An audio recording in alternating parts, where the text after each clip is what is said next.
Ia fina finau le tawa lelei le tawa uatau lo tatou atua e au mai tatou e ona le mana e manu malo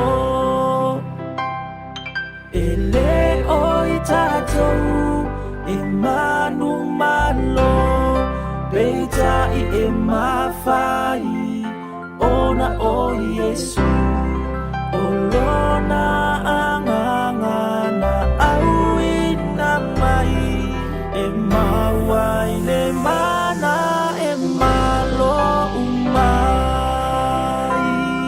le tutawa na tawa Yesu uale mafai Satani etu awalona uluna tu ibalai iona polava na faya inai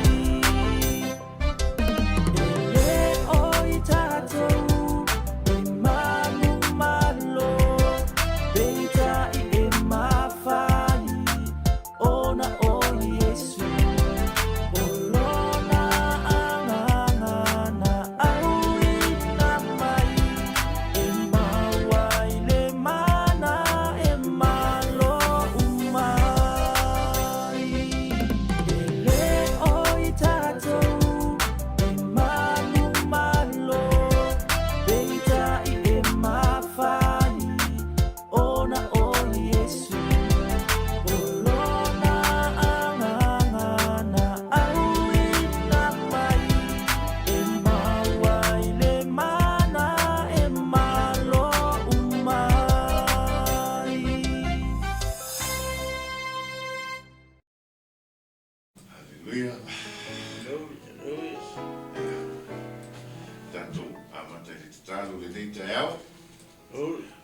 Faafetaia oe le atua loaga lelei malogolofa faasoa taupule o matou ola taumā e ua e toe taikaʻi I matou lenei taeao fou ua e fafalu foʻi matou mai lenā pō I lenei malamalalama le manuia mai iā te oe o le olioli mai iā te oe viia oe le aliie ia matou palaau ma le loto maualalo agaga paia e fio mai e te taikaʻi matou lenei aso ia le amataina o le auaunaga alauala ata le aliia le klopo kitam TV le faasoaina o lou finagalo e le gata foi lea feʻau ma galuega o lamasiga eseese o feagai malou atunu ma laau agaga paia e afio mai e te taʻitaʻi matou na amataina e lauafio ai wina e lago fio mea umala fo I le viinga ia te oe. Afta Yesu. Amen. Aleluia. Ia. Toi, whataro whatu le nei tai a fo. I le ala whai mai whanunga le lei. Le soi fu manuia. Ia, le langi mama. I le paia mawalunga so tātou watunu. Ta mama tina mātutua, ea, au nā le tua ma wharutua, ea, o lava le malos, ia, tau le lea, mai tāli, o lava le whanawiti, ia, le ngāta I leo tupulanga talavou, a tālo whātu le nei tai au mātango fie, ia I le alofa ma le anga le leo le tātua tua, ia o le suafa manu malofo I leo le tātua li o Yesu Kiriso, tātua o nanga masani le nei aso, morning breakfast. Ai sa manu tai au. O le iputi, iputi. Mai tawina le nea tunu, whai as maruru. Le mo mi ai e whamanatu tuai lau polkalame nei tai au. Ma ai se iputi ma whanawhana e tu i o taftafa. Amatai fia mga ruela. Lama singa o le nei aso. Vera wale me te iai, he wale me o para au ai le atua e lau soi fuete au one. Ina o le. Pamanatu masani ia lau polkalame nei tai au. O le maru tai au. Ma ai sa maru tai au nei mis. Mai sa malu tai o langa e. So se mea, amata ia e maise ala le amata ino ngā wenga o le niwa yasu. Amen. E te tau ana amata sino malu tai au. Wai a whaapea le se malu tai au e amata ilu tai au o le amatanga o le niwa yasu. Ia, mo ti nofo ia e le amata fia. Ia foi sina whanau lono le. Langa e te usu atu a olo mafau faule to na ia nafi. Te usu atu a olo mafau faule. Langa lava le mea ai lenga ha. Langa lava to na i le na whaia nafi. Langa lava le a olo. Ai e usu atu lai. E iei le manu tai au iu tafta. Ia mata i whiau mga aduenga. Ia, iei le tato nunga. Lau por kalame nei tai au le morning breakfast. Ia por malu tai au. E manuia fo i le amataina o whiau mga aduenga o le nias. Ia whatalofa tua i le tai au matanga o fia i le rofa le tua. Ia, tarofa do sunga toina, ma pelo sunga le. Paton? Alo so manuia lo sunga le ia morning Faamasino e saunoanga mali. Nei whitai au fau, mana tō le malulu, ai a whapela ua misi nei se i puti o e tai au po sina whalawa. O longa winga e lua me, ke le me o le maalili koe whali. Ai a alua tō laua tō o le leitu lou ia le manawa ue sina i puti ma sina sanguisi. Ia le ale la ngona foi le malini ma fai me fifia po. Amen. Ai a alua tō la le malini koe mo. Le kiri a le o pala o laua vale ai o le fai ngā runga. Ia tāua na. Apa? Ia, tāua tele a. Ia. Ia le lik maa, ia la hotonga le ua me toi. E makua ka ua. Kwa e misilo. Ia. E ke lea me e awhia e kangaka e misile maluta e au. Amen. Ia o le tupu e o le ita, wapen tupu le ita. Ia, malili ika. Ia, skama i mea ita. Skama i mea whaali. Ia, o foi la kimi foi le wabile forfi. O le vile forfi, o i kai fo. Ia, ai ma fua mai a leo se maluta e au. E te tau ona e se malu tai. Koe rea wa koe whine masi kupenga koe sena. Ia, mea umanga.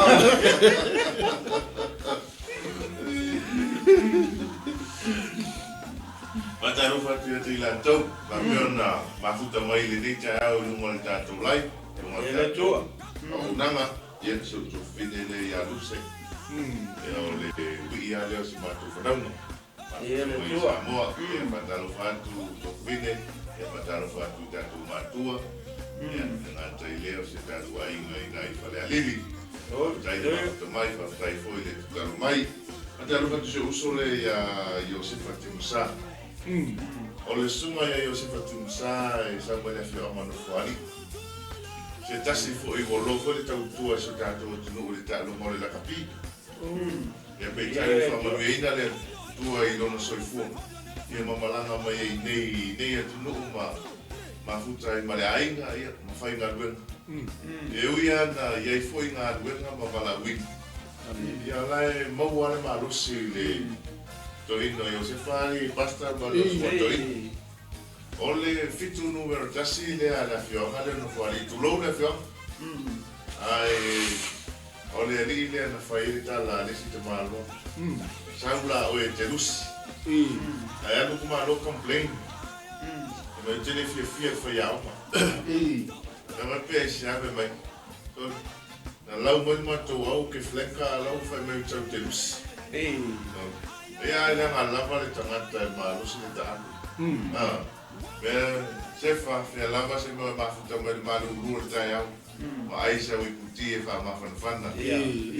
Au a lava ne e toi lusi a le flenka. Bueno. Ia whataro whatu so. Ia whataro whatu le sunga ia apu fuamatu. Ia. Malo le soifo manuia whaftai le mafuta mai. La tuni le mo le la wa telefoni la sunga le faton Ini so ina patalo patoi chato kalame manu tayau. Ia le ngai sa mo ai sa mo teta. Kasi lale me mo mo tanga te misin malu tayau. Nga te malu tayau se me ai ulti. Ya si el malu tayau ale. Ole o que falo.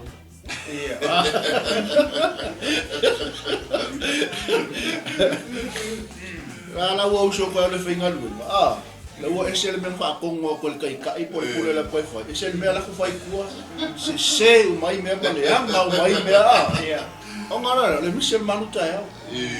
Ba ile me le ku pu ile so le fa mai ia vai. Sawa. Ya kamalaya. Esel fa lo ngwa perform kama ya mo ku Ole tamata ole fa ta allo ta no ma. Velo ta la mai. Eu teria um polasse fatusa ele sunga ya Josefa. Ele pupu male al malosi. E via ele tuo na malosi male também no tuina aí. Le foi uso. Ele fatino ino na ia o nanga mala na ia tale. Na fili ya ale o le sunga ya Josefa ia o le tunu. Ia peitai o família le tuo malanga mai nei foi le tunu lo lua mau. Ma tau tua ina inga le ngata leona i ona tua ai Samoa, e mare ai ka Samoa. E via i le li i ona whamundianga. Pataro fatu le sunga ia PJ, pati tau le lea. Malo le soifua sa fune. Malo le fua manuia le nei tai au, whaukai le mafuta mai, anga le leile tua i kaiau mga luenga whaiva matiti. O le whamanatu ara po kalami, o i lava mafuta mai, vai se malu taya. O le taya o le nei a mataina o whaiva matiuti. E au mga aluenga. Ai le ngata fo e lola mataina o le vai aso i. Ia. O le uma ua leo tuua o ngā whanau. Ia. Ia. Vai se malu taya o le whanau. Vai se malu taya o whanau. Vai su a koma ki kira ai le skua o. A ka pora me o le o me so le ka fiu ka ke mo fongofo. Ia. Ta maiti. Vai o lea na usu a mama te le momoli o ia oma. Vai le malu taya o te lofo. O nawo ia te oile poto ma le ata mai. E te nofo ai lunga ta pena se tia na i o matua. Ai awa fo i le maro o loma ia oma. Ai tu e wha moe fo i e sau le ta mama le tina e matu se ti o tafatafa. E ai, o le mea kai whai le matua so te ila titi la e tupuai. O e lewa o ngat polisi ma o le vasenga valu o i lopa laka tipoti. E ia. Ma ai se i putia lo ta mama lo tina. E te tonu pa matua ma mawhale aso nafi to na ia. Ia. O lena ma mawhana nafi. Ai fe mele tala al fo mai. Fa mamala ni. Fa mamala ni. O le Faamisia. Puso le si lo morning breakfast le tua al kini. Al maule o le alanga o le ko mai anga. Ia, ele anga. Al le famananto ro por kalame fo ia te la to a peor manu ta tamana vai fo la au tutu ani o tata. Vai fo la au mumu. Ia ora bo sa fa ia tu ile suma to ine no to ta ma fa fo la au no mumu. Suma fa ton. O ma to ai malosi o no le. Mana ia fo tuanga. Ele misil maruta e au to ina, le ngata ia, o lau ai al to ina, tamana o le guti e pi. O so. Tama sa susu mo sina suka, mo sina fai pula, ala suma to ina. O lo mo ingon mga ko, e o morno. Se me ki pasa. Patalo fatu le to fine ia hana peria. Peria. Ia kamaru watu to fine i le falewino lo swafa. Ia, patalo fatu. Patalo fatu to fine ia sulu, mafuta mai, fafutai le taro mai, fafutai le mafuta mai. Ia no suma le fatu no pe inisio. Patalo fatu ia ringo wa ai ko lunga i. So ngale ia committee. Tasi tupa. Malo fa. Le suma fefia. Ia o tele mai lole. Oi. Ia fa peole. Ia fa tala fatu le au na le tua. Ele sunga le fa fe ngainga. Ia matala fatu fo i ia is ako junior whaangai, mai se ia whaiumu, whapito, ana sanele, ia auna ia mapu wha nenei. Dalo fai se tina malo fatai mafuta mai anti mafuta mai oi Alaska e Amerika faneni mapu faneni ia o le uso na se tina ia fatai le mafuta mai fatai le talo mai e tono manuia le nai tu le vai ia te le lopo la le tai ina lua tu lava tato ainga I fale ongo suafa ia langa o le kiwi po ia ke le o fatai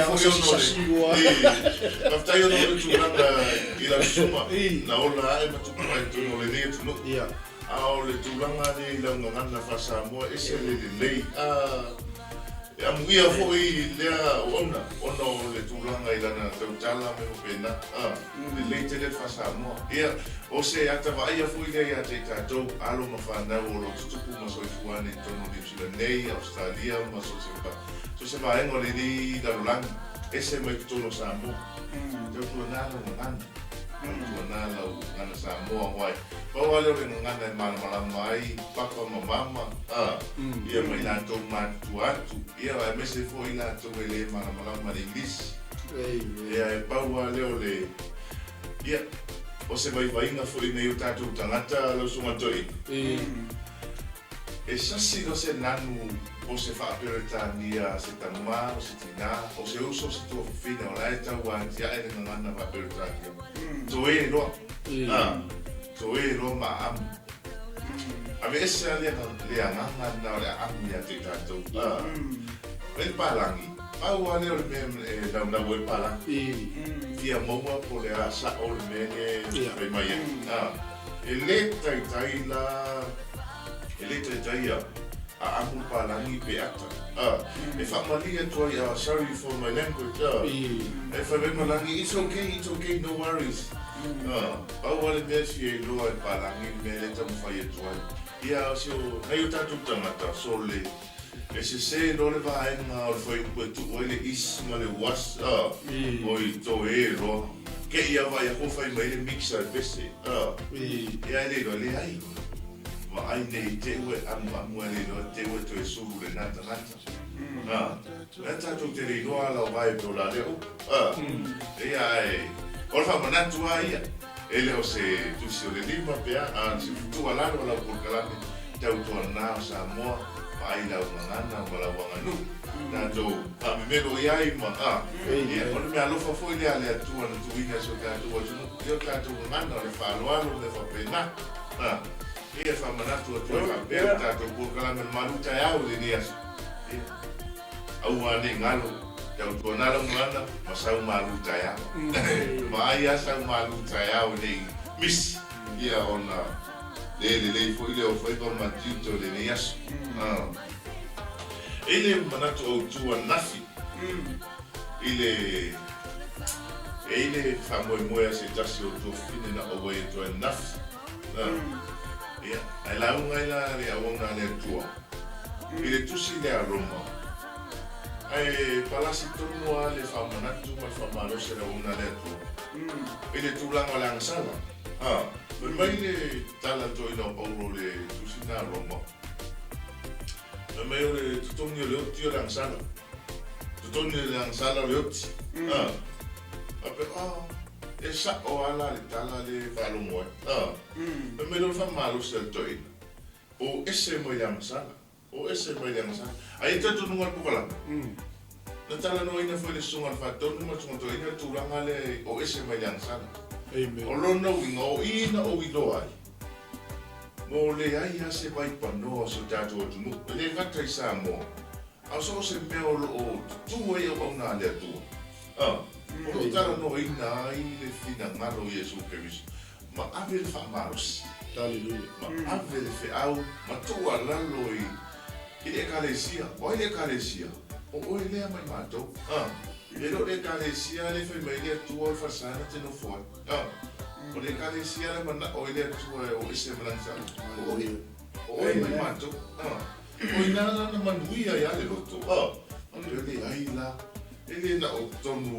I matou por kalame mai si vai mana o so la oi mo so sa mo ato ia peta feta lá na le tu te le fatua ia fata no le meu forfola na firma na puta ia la tonu fole no tai ma foi na la o por kalame ni tai au sa mo ai le tu no pele ia ora fa mana tu o na le tu fai mai o le tutongi o le angasala, o le uti. Ia. Ele va pete fai alo le angasala, e uti. Nanga e uti fa le ananga. Ai awane ngalo le taunu ungo le tangata e fai le angasala. E ei no taunu ungo. Ia. Ai o le moa le amanoa e fai le fai uma, fai le filfilinga. Ia. Ei manatu. Le la ato vahan tato pokara. Ma ne fa tunga le ala sunga toika. Yesu na sau feta lenga. Na suma faton, fai ala na ta mai tamale te vai tu ai. Ia, Samoa. Vai Faamasino nei tai. Siva mai a Yesu, ma ave vi inga ya Yesu nei tai. Hallelujah.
toi tali umai tātou por kalame le ngai tai au, ma aisa umaru tai au.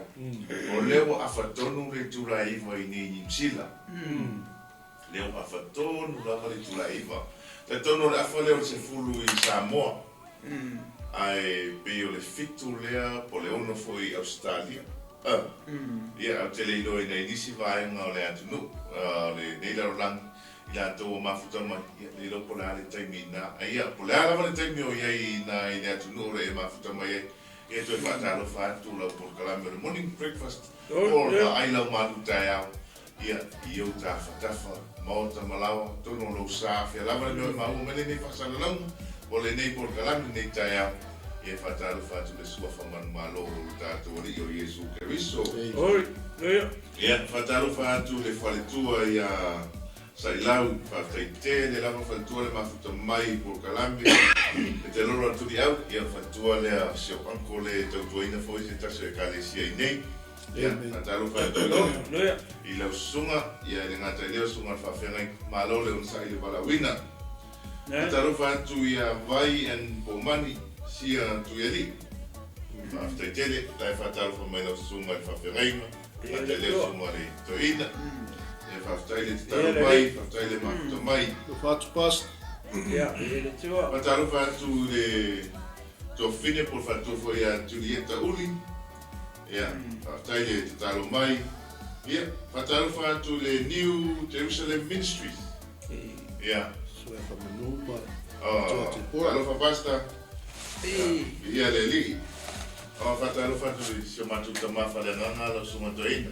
Whawtaile mafuta mai te ma, ia sunga ia whireti. Ia, whawtaitele le mafuta mai le neita whawtaile te talo.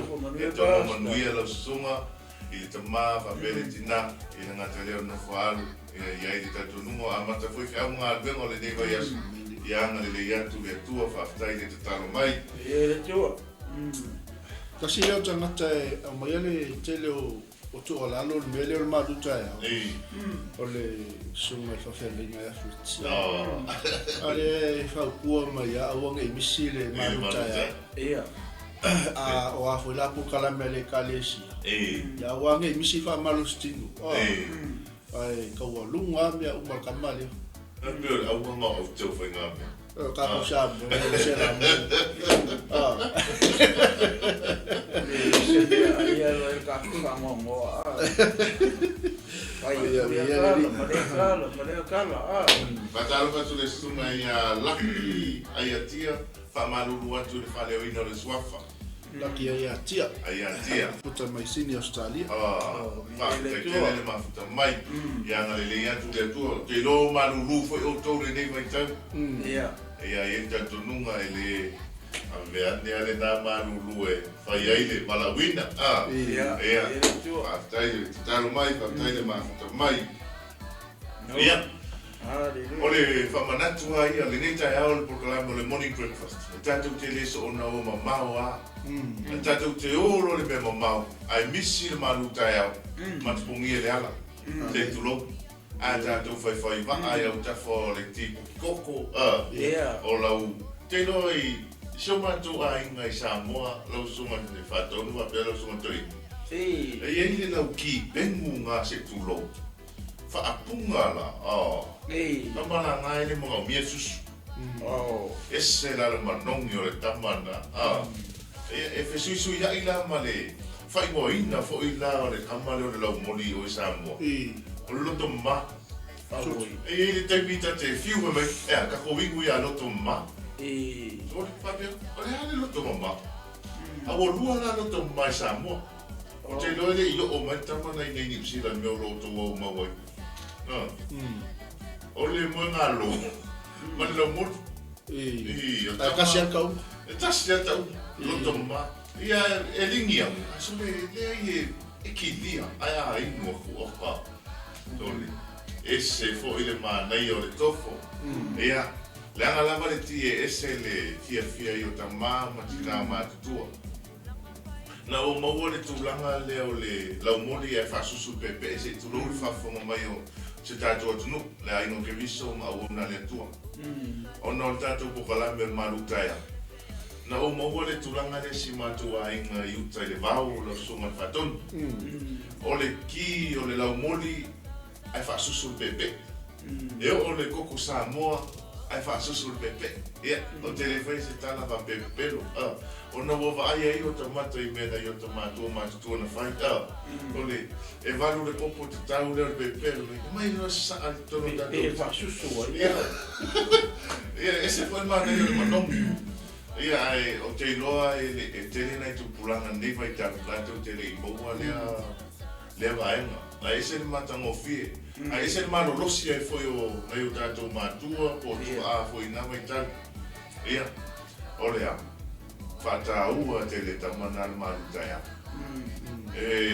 Malei fua mai loa to ina mano matua o e atu aso mai buka. Ia o se tipo te ki la uku. Ia, e le ngata foi o kamalanga. O le ki ia. O lona palo e lave o e lau sunga da o te o melena e sauno o lene pape o le lau moli ma le a o le loto mama a ai mali o le e fiu ala tangata e inu ai le o mau asa mo me le ka o loko ma a le o le mali le ho le mali ho le falongo a ai o le winga o la ufamtalanga wele e fiu a ka ingu e le ka ia mau ai me ka o loko ma a te o longa ia o le pumoni ia ki nganga ingu pe ingu ia so uma ma kausanga uma e le mau ane me o loto ma pe a le sa o ane me ingu e panga pe a tato fua hoi le tulo hoi le tato nunga wha kewisiano tu sa ole lauki le po le laumori le wha upuka pe ole loto muma ia e fiwa ingu pelo ngola komitaranga e le kakaya mo ese suka ko se meo se loko ma nga ole akili nga loko le anga mo ia la tala aka kikilo le fiu pa ia le tu ole pau ala me le la moli por ki por la ko mo ole la volta te tu fu le po le tu e fu un po Yesu papel po Yesu o me alu atu i te tonu tu lo e koe fo i mai fafo le mariunga ai fai kau e le i whamai e le o me le loko o kama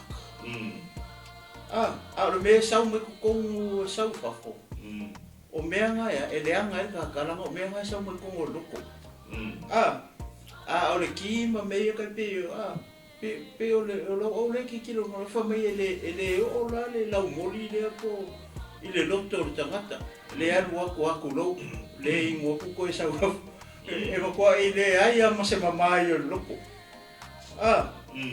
e le onga Yesu ma le upu le atua e le laku lau mori pa i loko e laku kulo pe laku wharifukalo po le oka po le arkelo mea i o kingo e le ama se mea o ia me pa i le loko me e sau mai ia sa mai loko mea nanga le anga i kako peo le anga le koe whapea koe le pero winga koe le e fiwa ingu e le mama te longa o ingu le ia ma le awaro alo le o tau ielo ma o fawu ia manga i o mea arkingo ia o ngai le pa i loko ka ia le tu Aleluia, ia le tua.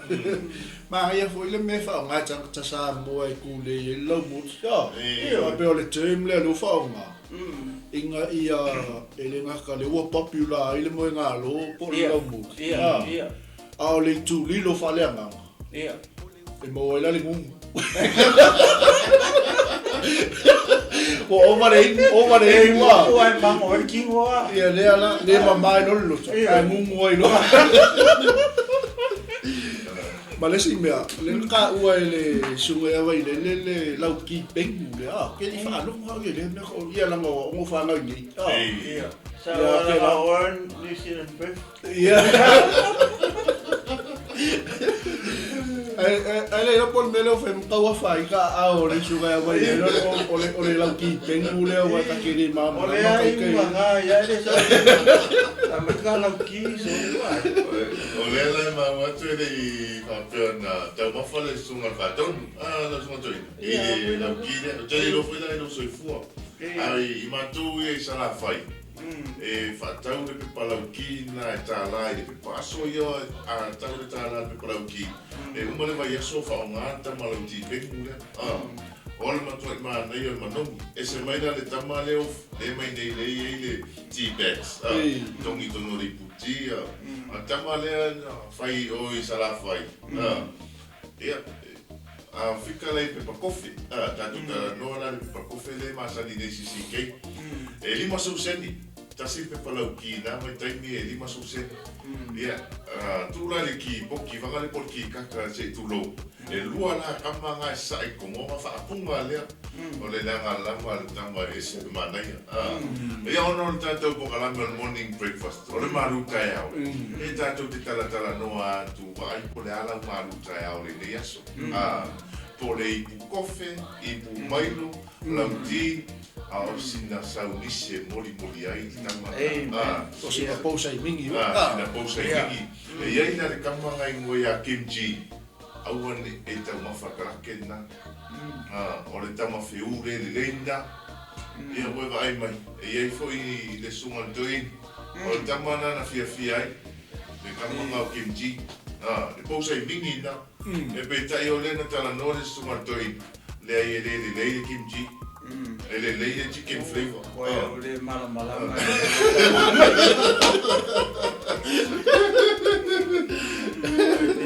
Le malamalama e la kaloa mai e tau sunga ia. Le sauno mai le sunga ia taimani. Whataru whatu le uso ia taimani. Mafuta mai Australia. E le maua I le pāla o kinga.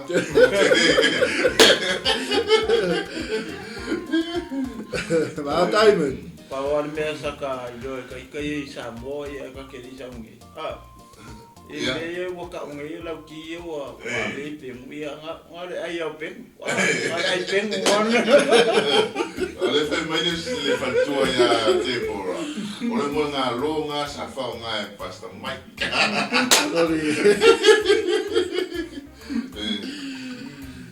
Ya, yo ai sa o le leia sa nonga, sa o le pasta.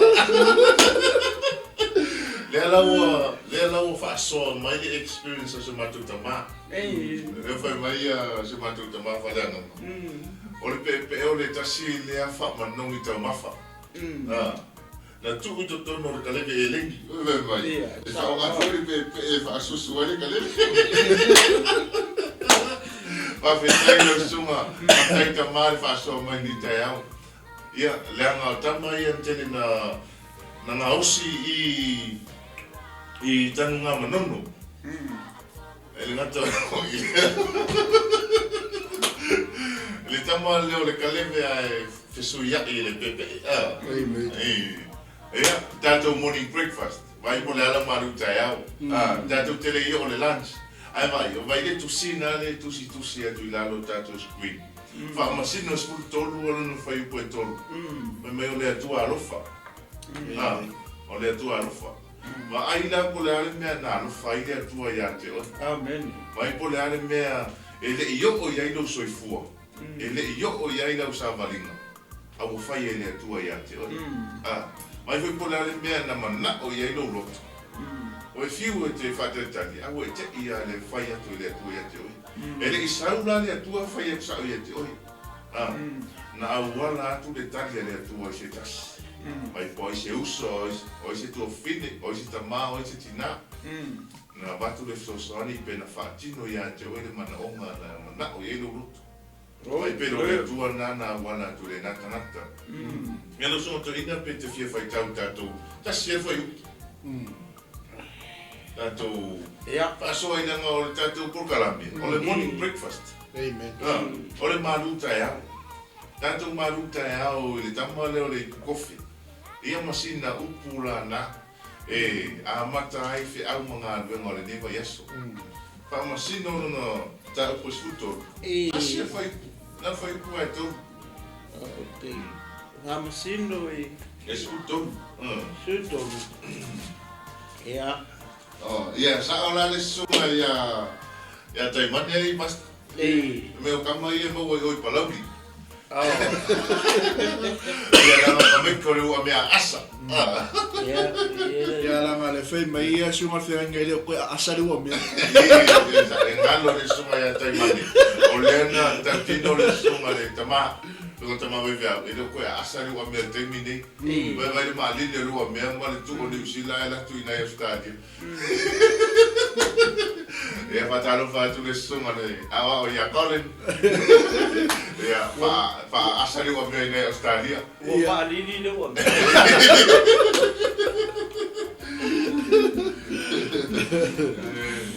Mieleri. Vela. Ia. Pare vela pa. Ia. Ole a tatu fai tau ana o sa ole o. Ia. Fai tau ilo sunga to ina mo ha kasi fai. Ia. Le fo e manino le fa fo mai se tatu tu no le tai a. Ei. Ia la fai tau e koina wa. Ua faali mai le angelu ai o vai le fafine.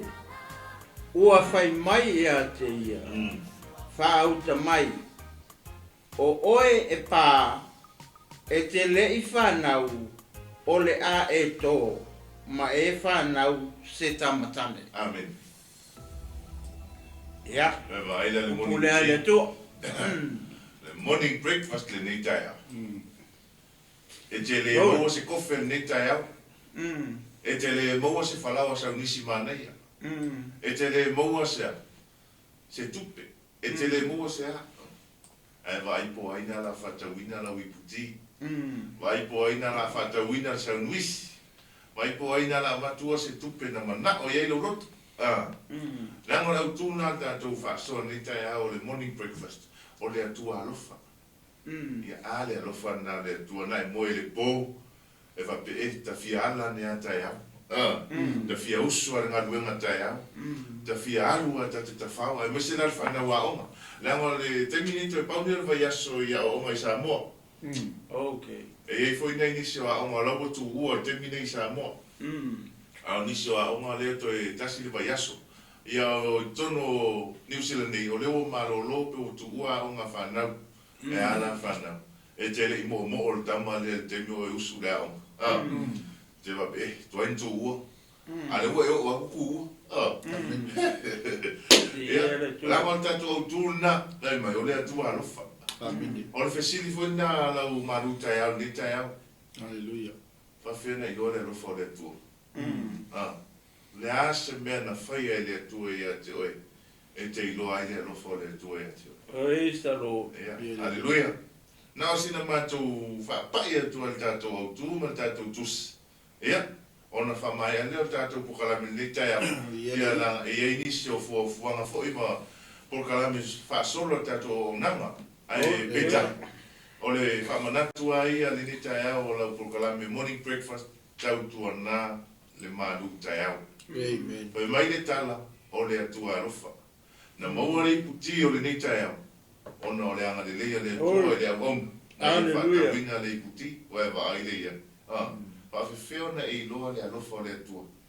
Ai whatatou whaitau le tala atua le nā. Tana le to ina o manoa. E ese mai whanā le statou to ina tu lou le sua whapanoa le vevese e Samoa le ai o manoa e tono tu spaia. Ia, o le tala le to ina ma se on to lua e le whanau. Whai mai e pā e le whanau. Ia, a ole mana o ma foi o le tamaloa le ma le fine le. Amen. E fia mo se la tama. Fia mo se la se whamundianga langa o le whanau le tofi mai le tu. Ai pe tai whai mo le o ese foi le nu o le tu. Ia, na whai whatanga i le tu Filistia ia. E i a Israel. Ai uma foi to alanga la le i le nu o le tu ia. I le tu. Fia mo su swan. E vai nei le atua alofa. Le atua alofa sa urola le atua fai lo le fine pa. O le whamanatu fulana na po kalaminita ia. Au e te poli. O le alava se mana onga i lo loto. Fatali te me le atua. Me mai po kalame Yesu le ala le ola nava ia so tuana i atu. E anga le leia le atua. Fatali te me le atua. Oista ro. Mai po fia lava le me tato te mana na oa. Na o le atua e fatino. Ma whaia, ma whatau nu ulo mana onga. E o whaia te mātou, na o le atua, o e waaina le tō lua sto ina o manoa. Te ia le fine whaia tō le angeru ia te ia. Ei, e te loa o e te pā te le whanau se tulo. E o te pole o le ato e. Ia no rol fine whailan tama o manoa. Noa, sauta mā lofa me a o au la tō. Vai vai ai. Ele fa pena se tala na e faia.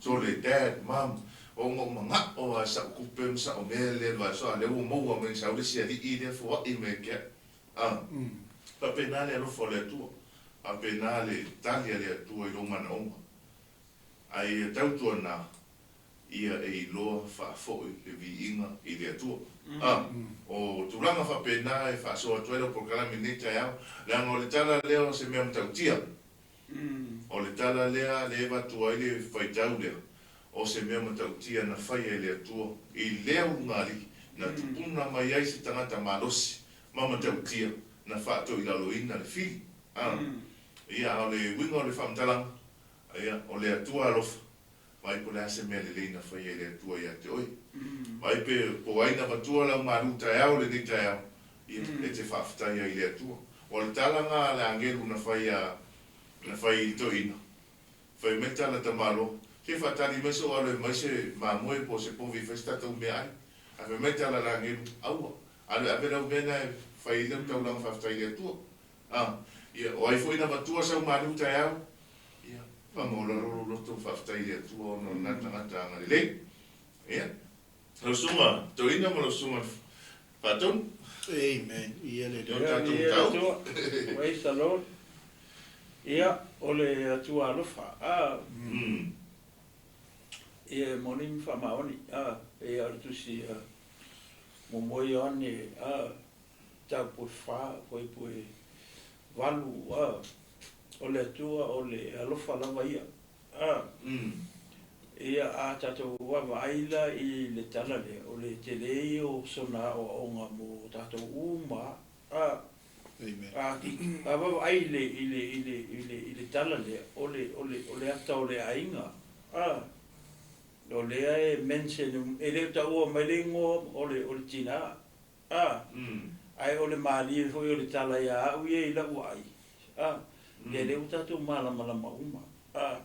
So se ainga ia o tamao le ulu le ainga ia pito to ile o tina vai tala le na o tamalo le ta mai lo nei mo o mano mai le tribe le o tanu Amen. ile no upo le aile e ngoia so ra o le maria la tala ia pe o no vai ai ia o le o tato si le fia uma ole mele o ta o le fafine pai tono le fia pa ia le tu Amen. o se hata o se fafine ho ile ai le me ho ile le pe o laua o la to I lalo ile va ma le va inga fa tangata pe o to inga fafine fa pe como le fia pa ia le tu e pai le fana e ula I tangata e ngofo malau o le fine pa o le fine le fana o le sana fana e o mai vai a le taimi dato le o ngatu pulanga o tato ia a faila o le o nga foi le mo tato vai tu se tina e pa e le fana au te amu ia ka mo mo le anga o le mele pa ki kilo le mele tu lo le mele ka o le tor fa fine o le me pule le ku ele pule jes ia mana ia le talanga o maku o inu Amen. o le tua e alofa o le tō malwhana o le whawhine se itulo e le pule se kangaka Ia le. e le pule fo se kamaloa e le pule fo se finge po le ale ngau o le tamai fia maua se whangau kua I manga o a fia maua sanga whangau ai ngofo malana wa ai le ai se whanau mianga ngofo le ia tato malama le fia pa ia le tua o le meanga o le me pule le kua e pule le kua I le mele ka o whanau o tina te itulo ma le mele o le tō o le whawhini na wawa ai le tala le o le whawhini e pa Amen. hewa ai le uru tala o le atua alofa pe foi lá no fai tu sunga le o e ele taimi o le atua o le atatou me fai ka kalo pe fa pe o skesiano ngai fia mo se kama se atali po se fini le ngai talo fa pe na le tono le fio pa ia le tu ko vai hana e pa o le me hana no fai ngā le sau ai i le me e o mai e osi le taulanga i sau e kangi le atua. Fua i me se kama ma fua i me e pā e le. A le ale mea penginga le sa fai sa ula i penginga. Wa mangua e to olua i fini. Wa va e kana. Ngai ke mau o kusi o Samuel. Ne anga o le ngoanga o kamahana. Samuel. Lalo winga o le upu Samuel. A wana o ole atu i le atua mo ia. Le winga anga o a vai e. E o mai i peteli, o mai i peteli. I kausanga uma. E o mai a e fai se maru o isa ile akola au. Sa ngo foi eli maranga whaanga o kamai ko rua le o la vale o finge asoma. O le mea le finge sau kangi. Kangi rea, fia mo se kama. O le la wā upu makala whai ako e le si finge iai. Sau finge ku sao i le tuolonga mga o. Oi vai le kala le. O le angelu ai nga sau, o le angelu i owa. O le ale mele, o le finge e pā finge. Alana mele o kupu ia i Israel. O le lano wa koe polonga wharangu ia Friskia. Wa umaro le kaimi sasa loko le kaimi o e fata. Le oki e fata, koe a mio le anga wharangu. Koe a lau fo e le tua Friskia mai whapolonga. Ia le ua polonga, la si sila i le tua. Peo le Faamasino sifuru kasi e le o Israel. Le ili tangata lea, ale ke le o isi whau, kaimi e le isi kupu. Le whao ngae le tua Faamasino e pūlea na ngupa. Ke le isi mau Faamasino, lai mai Faamasino finge ko kasi ngoi a te por. Kitiona e uka. I e whata. I e ma Faamasino ngā maka mai e luma ngā ua maka. Ua ai e Faamasino ngu. Ai wa ai le mele. E ua ke e whawhingi. Le mele maari e keo. E le saule a ngelu wha ali a manoa. Saule a ngelu wha ali whawhingi. Kako wa vai e. Le ua saule wha ali i le uro le ainga. Ai sau wha ali whawhingi. Ai ko kilo le kala ia Ioane le Baptist, ngō waru long ka mai kongo le maru. O Sakaria. Ma whaari e le angelu ia Sakaria. O le ako e sa peka o le a whangau. O e sa peka e pā fo i pe whinge le. E le o ka ua mai le ngō whinge le i kongo le kusi le. Ngā o māngoa. E sau le angelu le kua. Sau le alu ia māngoa. E sau alu whinge. Kako wawa i ese a plan le ku. Ai fa feia ia Sakaria. Saula ngilu fa ia Sakaria. Ai kilo le kalanga kusa le leia mai a ingor kamare. E u fa umi le u le okia e le ingu se wainga po le ase me foi le mo mai le la au le o le vingi. E le o foi se kafi le u ai se langa fai ia mana seria le tu. Kusa le ala yoangi. Ma ia inga lenga ave ia yoangi.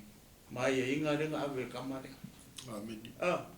Le o sau faali sao ma. O longa se senga. O faali le angelu ia Sakaria kongo o le malu. Ai faali ia le angelu i fofingi. Ele o ka ua mele ngō fingi. O ka kongo fo le maka ko kirikiro ko le ia. Ele a se si o kako e pule fufuanga le tu. Amen. Ele ai ma se si o kako e kau ke interfere ho e plan le tu. Kau ke fifo e sa ili pe ai se ale me wa lainga. E a kau ke kilo e langa o finge le langa avere. O le langa kau avere. Le kamare. O le la ko. O le aka ko. O le melea e pule ai le tu. Fia mga whaikau mea kusi le kasi ngua kolole ia o lua a sungara o ongo. E ke mau e kene se lua sifuru mane lua wa manu. O le tau o momori e toi whele i ala o faso. O le mele pule e le tua. pe a fai fo ele I whamanuia le atua fo ele le ainga. Ne mau se whanau. Kakalo pe. A whapea o se kemisiano. Kakalo pe. Ai le taimi o le atua. O le anga o le mea o le mea pule le pu ele pule tes. A wala ke fai fo ele si tangata. Tu lo tina. A wala ke fai ia whapea ngā hori kamai. A vai aku fo I. E le se whanga o le si uso I a pe o fai ai ma ai le lo le ai e pule le tu o me whapea o ulua maua mo le pasta le wanga mau ia e fai tau fai pa mole fai ku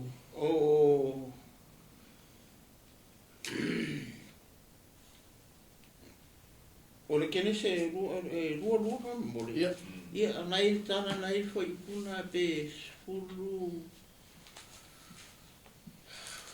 o lea marasela nai le tana na pamimo ia au rota we foi pu o nga kala ko lua o ave sa ako e fai ma tauranga ele se lua hallelujah se kau se era mau le ke vakua ia ele fez se maluta o le atakia foi le o se maluta le ai tato ola le luka mua la e famtala mai la ia Ioane le iso o le tala ia le toka ia tua I hoilea. O le ia Ioane il baptiso o ia lea o uala na le whanaura sela ona o le pule le tua. Ia le na whanaua ia le tua ia lea ia le whanaura sela ona o le pule le tua. Ia o lumbawala luka mua na. Ia na e amata mai e lunga ina. Au sa ile pele tu sale to ina ne tai au fatalofa tu tato ai ngo mafuta mai ne tai au le kingdom restoration malo le fatasi mai malo le talo mai fatalofa tu to fine ya naia sa le se furu yopu ya malo fatai le mafuta mai ne tai au ya fatalofa tu le to fine ya serina le ne tai au ya di ia le li ia ole se fez uma puga ko kasi me morea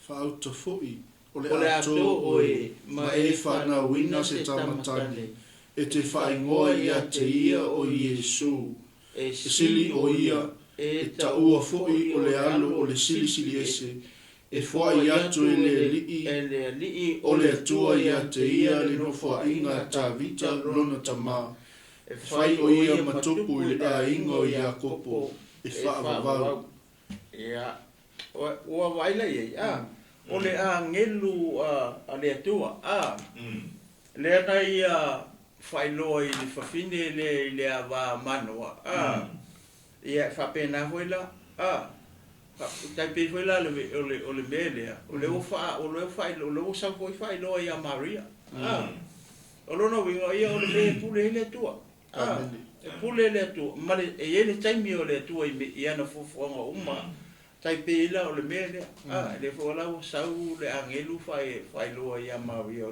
le ato ia o le manga ia me pe ka ko wa foi le tala le fiong pa ia le tua I fuanga le tua e mako ia winga sa o mai ale angelu e whailo e le kangaka o le ato oi ia ai ia angelu e kemi ia ofefe o ia whawhinge kulo ke au ko ia peo kasinga I ku foi le e Maria I foi e fionga pa ia le atua o ngor manga I o meia manga ia o le sau la ngelu longo mai I tina o la ua leva o nga fia maua se whanau ko sa I se manatu foi le awa mano foi whape ai longa I mo se la tama se mafafonga whapena ona o isi tangata foi le o manatu foi le whapea o makua. O mahakukua o le kai pefo o Upper Amo. Manatu a Upper Amo ia o makua e o Palanga le kaukala ia Upper Amo. O vai e kufo i a saura ia o makua pa mai o pasi male tu o fufene. Ia le mala mai tina le tuna e le koe kauwha mala manga kua e pokalami. Ngā o sina fia tina ni ku ngā tu o tina. E lo aili i tapenanga le tu e tino o le tangata. O sina fia i lawa tina i e le taimi. O la ufa manuia le tu e ai. Tai peila o le mele ka ure ko. La awa i loa e Upper Amo makua o le koe whai e sawa e tuna. Ua makua. Ia ai peitai. Le o le ana sawa le angelu whai e. O le a tō sawa. O le a whana ua se atali. I onona winga o le me pule le kua. Peke makua po le alo makua e oi whea. A fina ngalo ale atua o le a fo e mai se atali i po se whanau ia ke o e whai a lava i le atua. So e le se mea pe o whai fo ia le ausungi. Ia le se mea te pole i fu. Tātou la fo i mea uma i le atua. E le kai mea o le atua. Ia ma o le atua. O le atua alofa. E la si le fia le atua le mea ki mga oai. A fai foi e leo ngi whangau o ko. Kere whangau whalong ka. Po le asisi mea o e mana oai. Ia e whaani mai e le atua. Ia pe se au le atua e whasoso atu o lua ngau lua o ka iwa. Kai fiku. Mele silo mo awolo ke forma fuama. Ia via le tua. Ma lole faso i sunga toina. Ma se foi a lo sunga bailele ma lole faso foi tatum ta puneta ya ele umi ya. Ia le tua. Ole fai pule su tolu al tusile aluka le sa tam fai foi su tu ele toina. Le la sa wele mele ia Elisabetta. Fe mai ua whapea mai le angelu ia te ia. Sakari ai, aua i te matau. A wau whafunga ina lau talu. E whanau lau a vau Elisabetta so wa talii. E te whaingoa ia te ia o Ioani. Amen. Ole, mana ia i ole upole atua mo i tātou ni tae au. Hallelujah. Toi whaingoa fie. Ia ma tātou ta upo tātou malu tae au. O tātou morning breakfast. O le atua alofa. Amen. Lea na watu le tātou lau ia whātaita inga hoi le talale ia manoa malana wā. Mal talale ia Sakaria malana wā. Ia male tinafu e Mario. O lea na whaali e le angelu. Tātou mai whila ni tae au tātou malu tae au. O le ale mea ngai pā ai oi. O le ale mea ngai e te tatalo ia i le atua. Le fai me tala le fionga pa ia le atua. Ma ngai fwili melenga mai e le sunga e le tinu. Wow. Ile fafinga hana. E inga ua wha manuia ia i le atua. Aisea, le anga ua wha funga ina i le atua lea. Le tatalo. Le ala fai me le tato tusi fai tau ni tae au. Ua wha ali le a ngelu i le avai. Le ava a manoa. Ma fai mai la i o le angelu. Wha auta. E pā oi, e te le whanau. O le fasili fwoi ngā mo tātou ni tae au sa mo. O le ale mea ngai ke pā. Le ale mea ngai ke le whanau oi. Fai mai lola i o le angelu. O le a tō oi, ma whanau mai se tamatani. Amen. Bai bai ei. O le tātou manu tae au ni tae au. O le atua alofa. A o le taime alofa ina i o e le atua. E whanau e le atua me le leia te oi. Hallelujah. E whapuna whanau e le atua manuia i lo a inga. Le ale mea ngai ke pā ai, o le ale mea ngai lo, ngai ta oto i lo fina ngalo. E whanau e le atua, pe ao le teimi e whafunga ina i e le atua lau alanga, o lau tatalo, o lau pese, o lau pati, o lau pō, o lau vi inga. Hallelujah. E tali le atua i a te oi. O i le atua lea, le atua alofa. Hallelujah. Mi e le li. O tato malu tae au na ni tae au. Glory. Hallelujah. Ai mana e wha ali atu le atua i a te oi. Au ai ke fiu lau vi inga. Au ai ke fiu lau pese i le tu. Au ke fiu lau taulanga whaafitai le tu. Ai se ale malu tai au. Au ange i misi lau taulanga whaafitai le tu. Talo sanga o tai au, talo sanga o le fiafi. Au ange i mapu. Lo alanga i le tua. Ea, i whaali atu le tu e ke oi. Ngā e lofina ngalo le mea ngai ke pā ai. Ngā e lofina ngalo le mea ngai ke leo whangau ai. I le tu lilo whale anganga. O nao le tua na te sila fia. Ale ki o mea uma. Ua whaafunga ina i le tua le ti ngā peo tina hana. Whaafunga ina i le tua le whaaluma ina o tina. Ua whaafunga ina i le tua pua ngā o tina. Ai sea. Le anga wha ingoa i ai tina alantama. Ina ua whaamanuia i ai le tua. Ia, i hui lao Elisabeta ma Maria. Ma Maria. Ma whaahali i ai le ange. Aleluia. O no le fina ngalo tu tasi o le tua. Ia le tua ni tai au. Au e ke popole le meanga ke pai. Au e ke popole le meanga ke le o whaangau ai. Ea. E whaafunga ina e le tua lau alanga. O lau whaafitai. O lau ti ngā. Mea umanga ke savalia nei savalinga whaaleanganga o lo tatu i. E whaafunga ina e le tua. Ma whaali atu le tua i a te oi. Ora Yesu, amen. Hallelujah. Pasta se o toi fio tasi ale mau le mo fa ya koi. La reka ko le mau mo.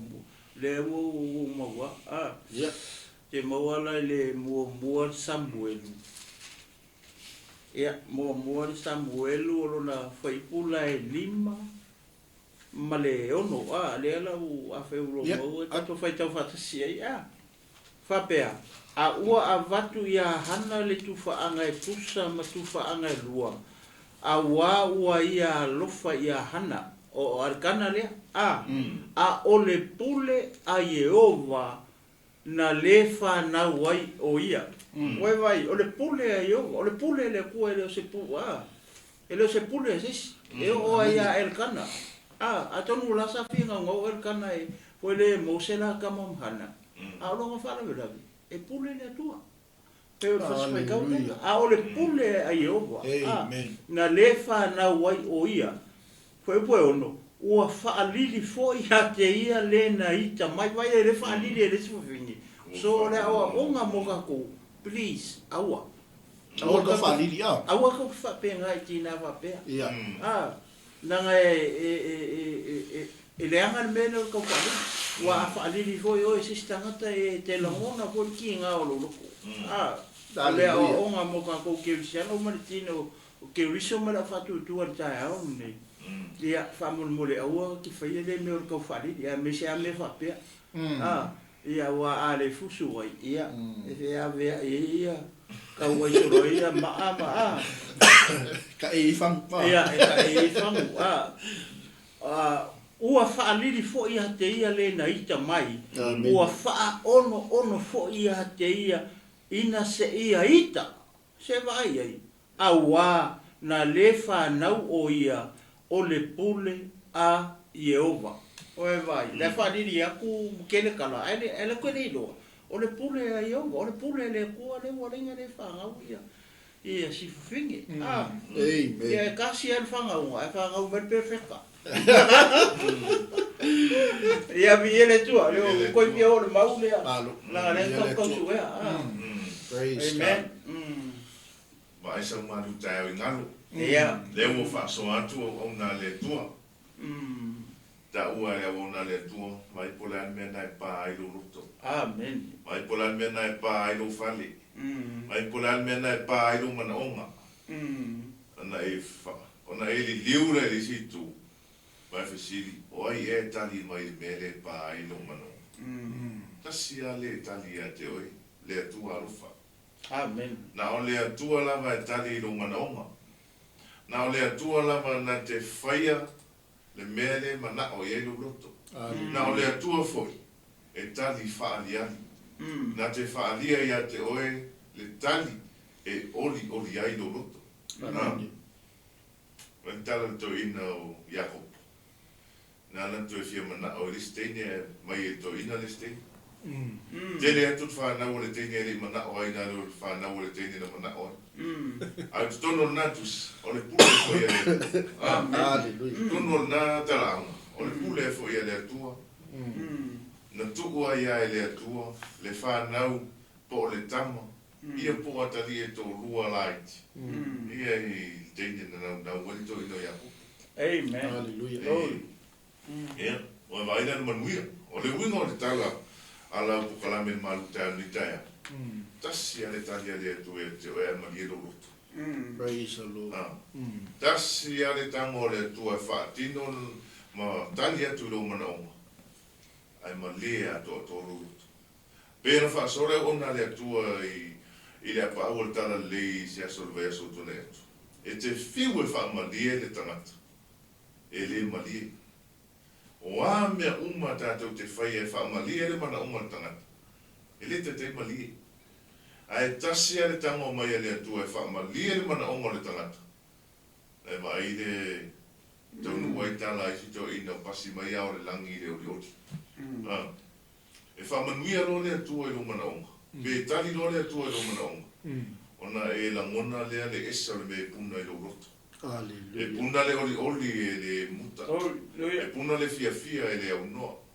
Aia, ia i lo whaafo i le vi inga ma le whaaftai i atua. O le whamaro si ko ina la pokalama ne tai au. O le malu tai au. Wa aisa o malu tai au. Whai, lau whaafetai i le atua. Wai ne ngalo na whaafetai e whaapaia lau malu tai au.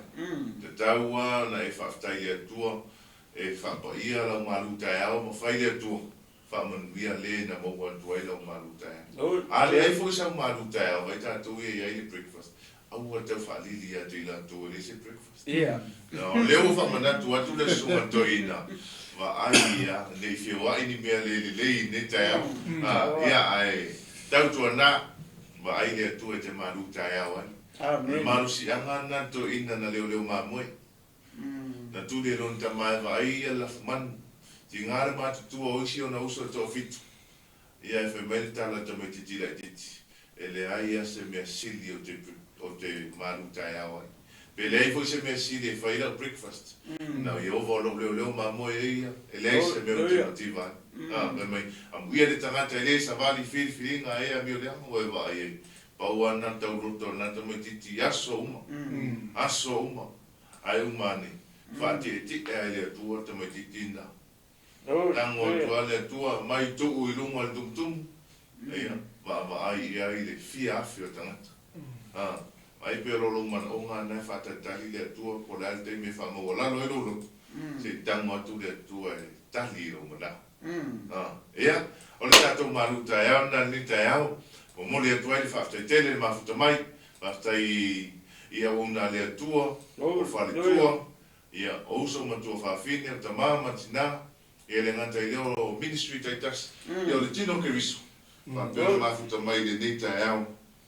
O le soi mai whatoa i a te pora. Mai a te pora whawhetai lava o ia le Faamasino whine lena i ei tona tuspaia. O manui ai le sunga i a whamanu. Tō leo te au. Ia langa o te pora te ni te lele. Tau te pora leo sunga whatonu. Ia, o le teina o le itu. Te pora masava. Te pora masava. O teino le tu, o manuia le sunga whawherenga no o le Faamasino whine. Whamanuia tu le tua. Ia, whawhetai te le lava, le mafuta mai le nei whaenga o le tai au, i le tātou porkalame, ma ai lau manu tai au, o le morning breakfast. Ia o le tatalo lau porkalame nei tai au, pe au tau a mata o le nei mai asu. Mai wālo whirimo, Faamasino ese o whea ngai maso tātou o tunu, anga le le atu le tua. Ma ai Yesu e mai avelo va. Ma ai Yesu e mai tautai li folaunga le newa Yesu. E manui ai me uma tātou te whaia. Tātai e foi se mātou te mā. Ia whireti. Nga le tuma me whiau. Tātai lava dēle mātou mai, le tataro mai. Whaunatui atu le atu e te oima tina ma le whaano. Ia. O le porkalamina ni tai au.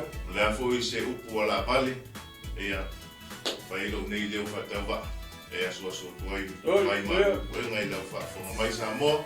Ia matua atu nā, pe masani lava ele ia te matou se atotoa ai matou te matuna ia alofa ma whaamangalo mai ia la fuia ni nuwe o ia inisi no fai na ole na no tainga ia maua pele oli mai ali o loto mo lo finangalo ia amale amatai no fai mo matito le taiao ma le taiao ia ole aso ma le aso ele ngata ile ole le vai aso ia awane ngalo tuli te tau mai tato morning breakfast ile aso tofi Yesu le ala yo ai pele ese me mana ia ora tu ina ko ta ko kala ori te wo manui ai fa un ora yesu dia ai peta ia tu di ta mai ele ta wo tu o termine ko le fa tu a ta wo tu la wo ia sto ia ona tanto vai fai va a le fa tini ai le va al nevo yesu ia manui ai le o fa go mantiute ia ona tanu na fa manui tele le tu i fe au manga luengo le yesu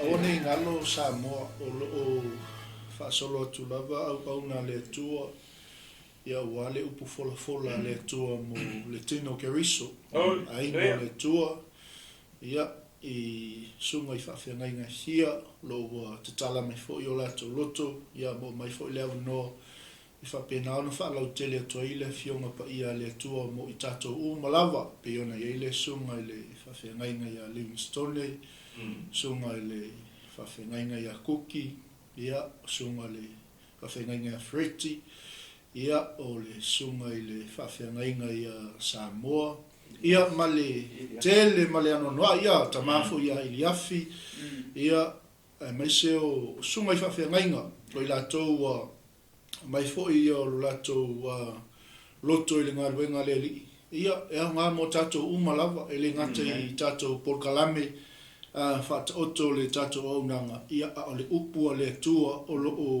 tāpena I au auna le tua ia awale tatou le aingo ke riso le au pa ia ma le fatu to uma ia o lo whapena ona whaamalosia I pe tatou Hallelujah. mai se fo ia tamai a Penyamina ma le tamai a Yeti ia ma le sunga hoi a whenga ia lo keni mai Samoa ia o auna le tua mai se tatou atunu ia auni emsia o se whaalumanga le leile mo tatou o le upu ola e whapena ona whaamanu ina ai o tatou aina ia mai se o tatou au aunanga I le li ia ma lo fo I le on sai mai tele o tatou polkalame ia e pe ona ia tatou polkalame le vai aso atoa lava pe o tatou polkalame mo Israelu no pa ia lo au nai le sunga ia Vincent ma le tofine ia Lise ia ma le tofine fo ia Heroline ia lava le tua ina te tala vanoa mai a tapena ina ia mele lei mo tatou ia wa tatou ngalu ai mo le fina ngalo le li fai fo os au na le tua lo e fa fonga me le tai au te fi au na ile tua e awala ila na upu wal fa lo tele ina o le fina ngalo le tua I loto ma ayo fina ngalo tangata ia o lo mo le no pe na na fa lo tele ile au nanga ia mai so le upu fola le tua fa au lo ina isi nganga mo le toila nganga fa tele lava ia ise si o matu ainga I kalesia I lau tau talo, lau tau fo I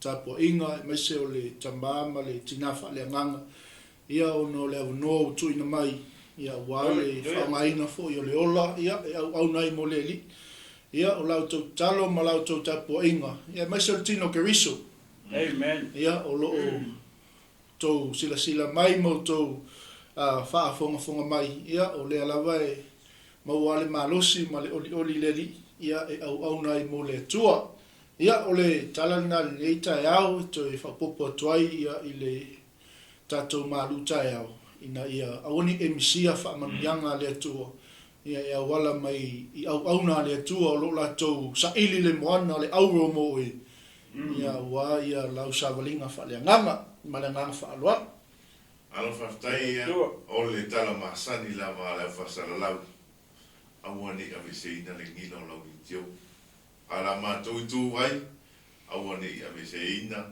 lau mata ma lau mai mo mai I tatou lai fasolo awonanga le sunga le whawhiarenga le tamai a kiwalesi I le tutu lima le afi le taiao Asia singa I mautanga se ngase ia uli, ngata ile taulanga fiafi, ia mai ai maini.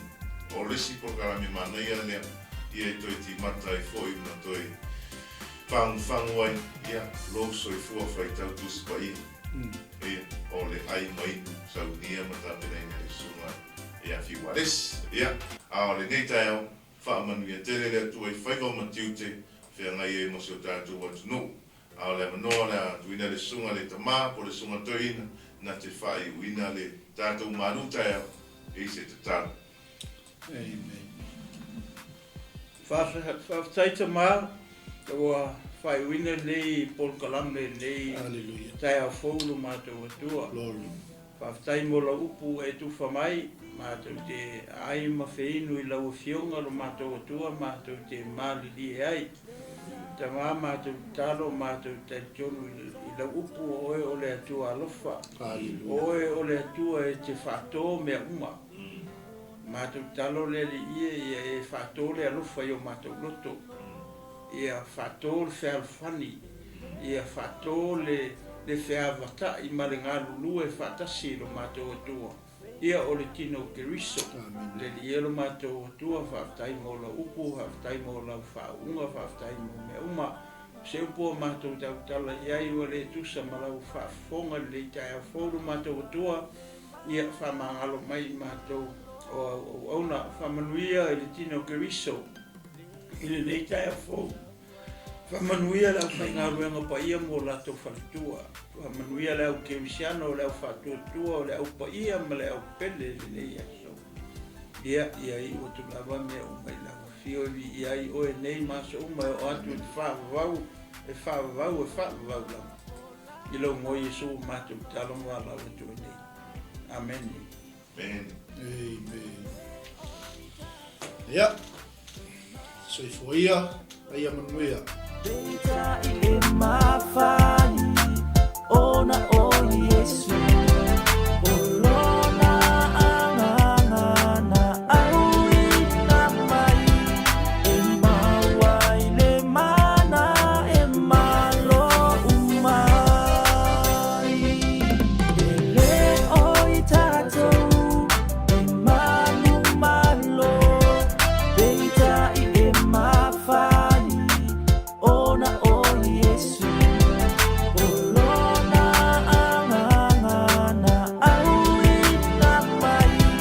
E mawai le mana e malo umai.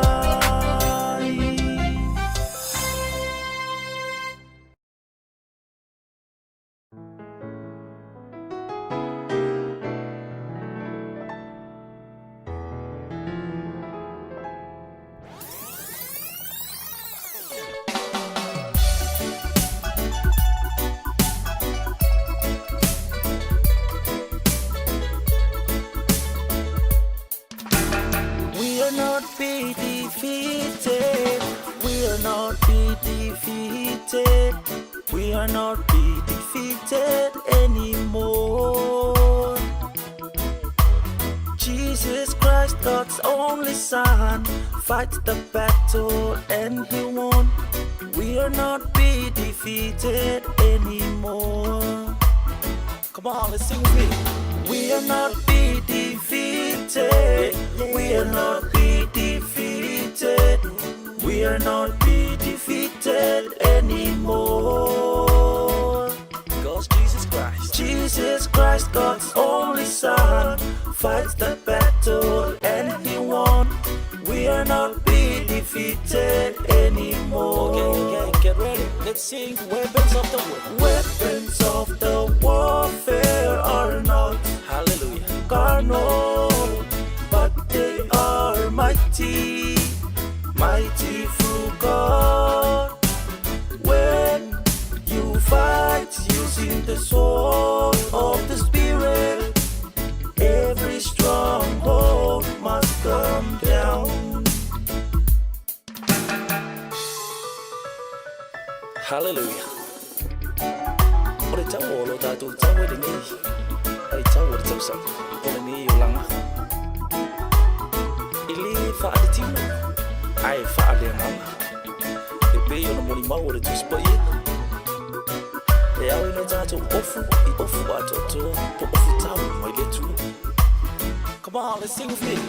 Mato teleto e fire inai, mato teleto e fire inai, mato teleto e fire inai.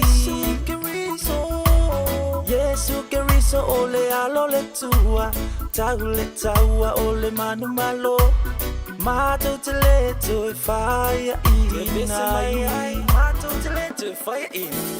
mato teleto e fire inai, mato teleto e fire inai, mato teleto e fire inai. Yesu keriso ole alole tua, taua ole manu malo, mato teleto e fire inai. A upenga ole taua, ele faaletino, ai mata utia, ile mana ole tua, pe a e tau, ile pelu ole nganga, olo maua lunga, ele petia. A upenga ole taua, ele faaletino, ai mata utia, ile mana ole tua, pe a e tau, ile pelu ole